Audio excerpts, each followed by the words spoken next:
You might ask yourself why the orders we showed in part 1 are so important for our Fall of the Cabal. Well, you know the expression, know thy enemy? In order to understand the magnificence of their elite plan and the magnitude of their evil intent, we must first identify whom we are dealing with here. There is so much misinformation going around, not only on the internet, but also in our history books. That, by the way, were never written by neutral observers, but always by the winners. If you don't understand where the Cabal comes from, how far back they go in history, if you don't know how we were led to believe that all of these orders and movements were separate entities that came and went in history, independently and rather harmlessly, then you will most certainly not understand nor believe the true identity of the Cabal. You will miss the fact that we find ourselves at the final stage of their master plan. And if you don't fully comprehend in which danger we find ourselves, you will not know what to do at the moment suprême. That is why we make this documentary, so you can wake up, see through all the lies, and take action to claim your sovereignty back. That's when you'll understand what we said in the previous series. History books will have to be rewritten. Okay, let's see where and when our two storylines meet, shall we?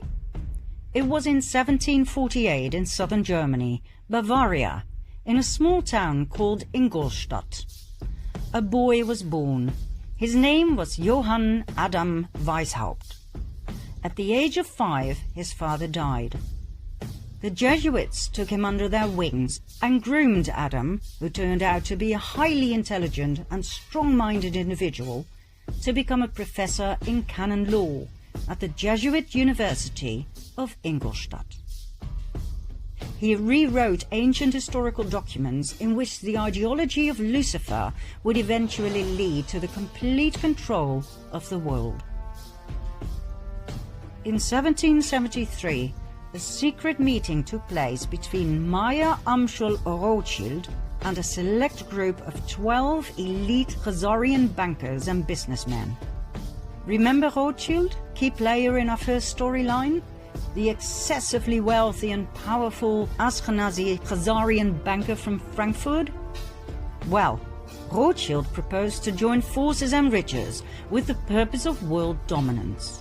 He had set his eye on Adam Weishaupt, who would be perfect to implement their plans in practice and run their organization. And so, on May the 1st, 1776, Adam Weishaupt founded the Bund der Perfektibilisten, the Order of the Perfectionists, later to be called the Order of the Illuminati. It was the fusion of the financial empire of the Rothschilds and the wealth and power of the military order of the Jesuits. Their goal? The creation of a world government and world dominance. Although Weishaupt's name is commonly known among those who study this material, not many people are aware of the fact that he based his Order of the Illuminati on ancient documents, one of which was a letter that was given to him by Rothschild. This letter, referred to as the Constantinople letter, was old and of extreme value to the Ashkenazim. It was 287 years old, written in 1489 by the Nazi, the chairman of the Jewish High Council in Constantinople, as a response to an outcry for help by the head of the Ashkenazi Jews in France. Remember the Khazarians who had fled Russia and who had changed their name to Ashkenazi Jews? They now felt threatened by the other ethnic groups in France. The king had even told them they had to convert to Christianity. The reply of the Nazi in the Constantinople letter was as follows. As for what you say that the King of France obliges you to become Christians, do it. since you cannot do otherwise, but let the law of Moses be kept in your hearts. As for what you say about the demand to despoil you of your goods, make your sons merchants, that little by little they may despoil the Christians of theirs. As for what you say about them making attempts on your lives, make your sons doctors and apothecaries, that they may take away Christian lives. As for what you say about their destroying your synagogues, make your sons canons and clerics, in order that they may destroy their churches. As for the many other vexations you complain of, arrange that your sons become advocates and lawyers, and see that they always mix themselves up with the affairs of state, in order that by putting Christians under your yoke, you may dominate the world and be avenged on them. Do not swerve from this order we give you, for you will find by experience that, humiliated as you are now, you will reach the actuality of power. In other words, they were told to fake a make-believe conversion and to infiltrate every aspect of society: commerce, medicine, religion, and legislation, with the sole purpose of revenge and destruction. How Khazarian. Adam Weishaupt founded the Order of the Illuminati in 1776, financed by the Rothschilds, based on this letter, that, by the way, was based on an even older document, more about which in Part 4. 1 year later, in 1777, Weishaupt joined the Grand Orient Masonic Lodge. He made over 2,000 Jesuits head of the many lodges across the world, thus establishing a massive empire of power, in which the Jesuit order was the spider in the web. Weishaupt then officially left the Jesuit order, so that no suspicion would ever be drawn to the involvement of the Roman Catholic Church and the Jesuit Council in the illustrious plans of the Illuminati.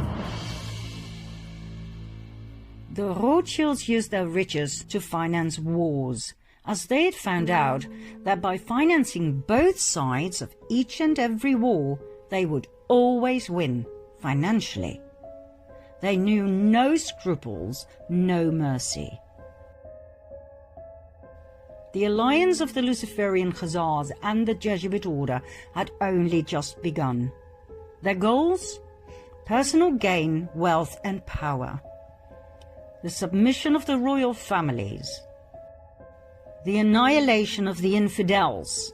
Protestants, Calvinists, atheists, Muslims, Jews, in other words, the destruction of all religions except the Roman Catholic faith. The destruction of all governments, world dominance of the Pope, and revenge. Revenge on each and every one who had ever betrayed them. Revenge on Russia, first and foremost, the country that had expelled the Khazars. But not only that. Remember the vengeance of the Jesuits on the Pope, who had betrayed them? Well, they weren't done just yet. For the European kings of France, Spain, England, Austria, and so on, who had banned the Jesuit order, were about to have a taste of their wrath. The first pawn the Illuminati alliance put forward was Napoleon Bonaparte.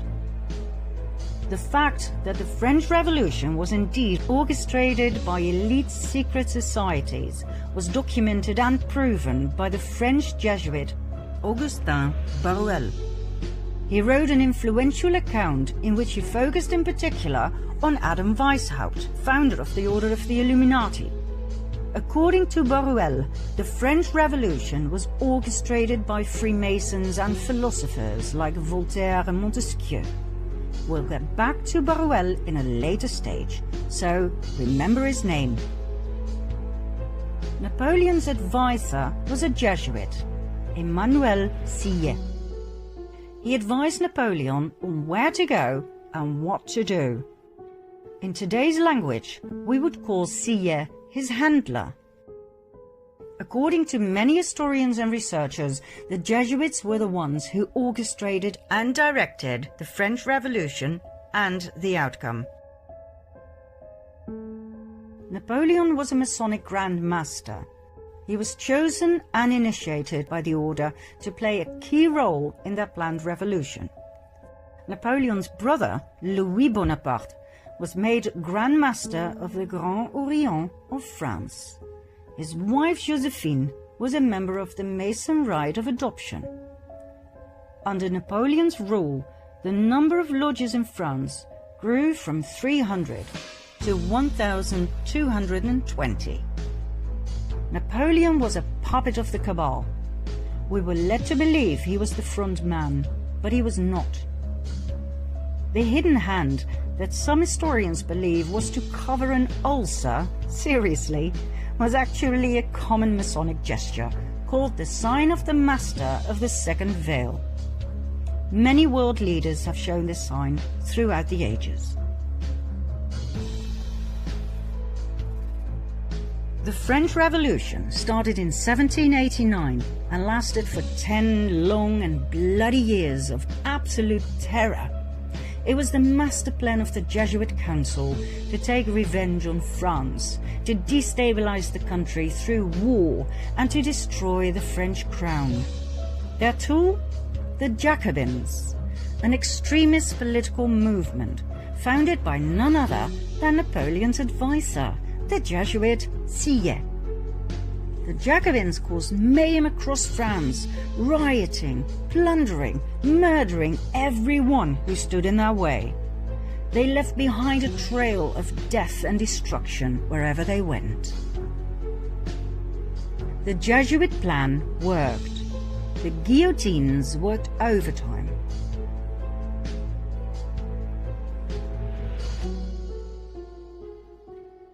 The Jesuit order is the most dangerous of all orders.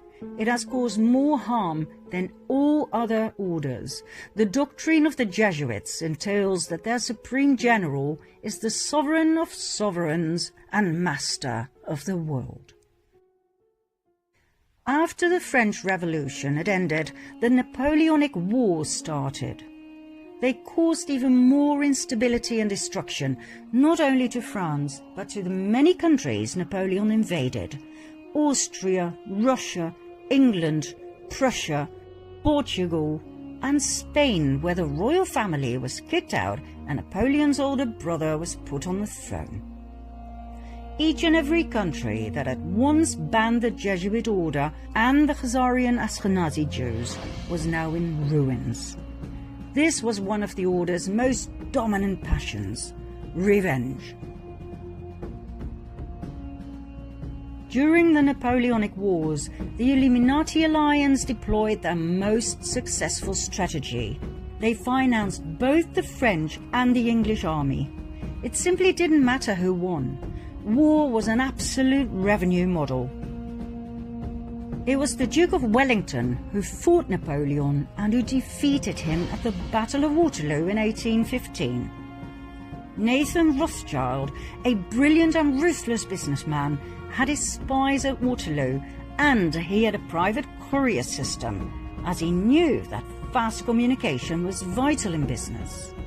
When it was clear that Napoleon had been defeated, the message was immediately sent to Rothschild, who received the news 2 days prior to anyone else. He then made a brilliant move at the London Stock Exchange. Instead of buying English bonds, the gilts, he sold those he had. The other traders noticed and drew the erroneous conclusion that Napoleon must have won the war. They immediately sold their bonds as well, causing the gilt price to drop dramatically. That was the moment Rothschild made his move. He bought all the gilts he could lay his hands on at a very low price. By the time the others had noticed and frantically started buying again, Nathan Rothschild was excessively rich. The King of England, George III, was now heavily indebted to Nathan Rothschild, who had financed his wars. Not only had the king to pay back his debts, he had to pay interest on top of it. He was now in the pocket of the Rothschilds. I care not what puppet is placed on the throne of England to rule the empire. The man who controls Britain's money supply controls the British Empire, and I control the money supply. Next, 1914. The Illuminati alliance, that we shall refer to as the Cabal from now on, simply because it's short and to the point, caused World War I, a war initially solely between Austro-Hungary, a dual empire of Austria and Hungary on the one side, and Serbia on the other. What happened?